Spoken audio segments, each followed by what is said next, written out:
ডালটাতে বানিয়েছিলাম একদম অনুষ্ঠান বাড়ির মতো ভেজ ডাল। এটা বানানো একদম সহজ আর খেতেও কিন্তু দারুণ সুস্বাদু হয়। এই ডালটা দিয়ে কিন্তু এক থালা ভাত অনায়াসে খাওয়া যায়। এর জন্য নিয়েছি 1 কাপ মুগ ডাল। এই মুগ ডালটাকে শুকনো খোলায় বেশ ভালো করে ভেজে নিতে হবে।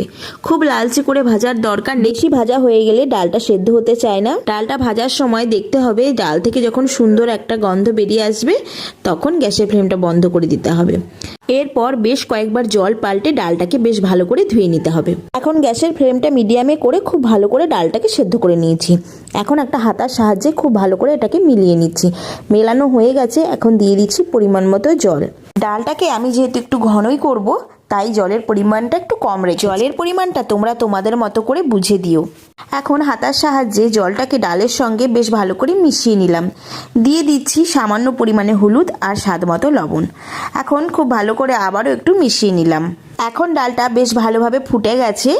এখন হাতার সাহায্যে খুব ভালো করে একটু নেড়ে চেড়ে নিচ্ছি। এখন সাইডে একটা কড়াই বসিয়ে দিয়েছি, দিয়ে দিচ্ছি পরিমাণ মতো সর্ষের তেল।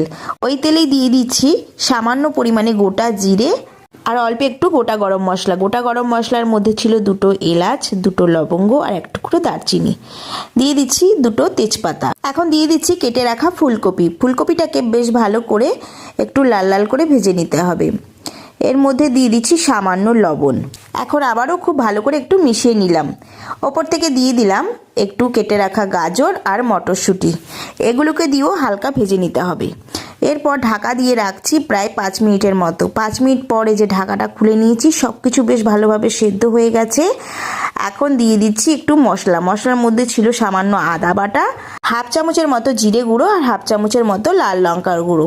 আবারও সব কিছুকে খুব ভালো করে মিশিয়ে নিলাম। এখন এরই মধ্যে দিয়ে দিচ্ছি সেদ্ধ করে রাখা ডালটা।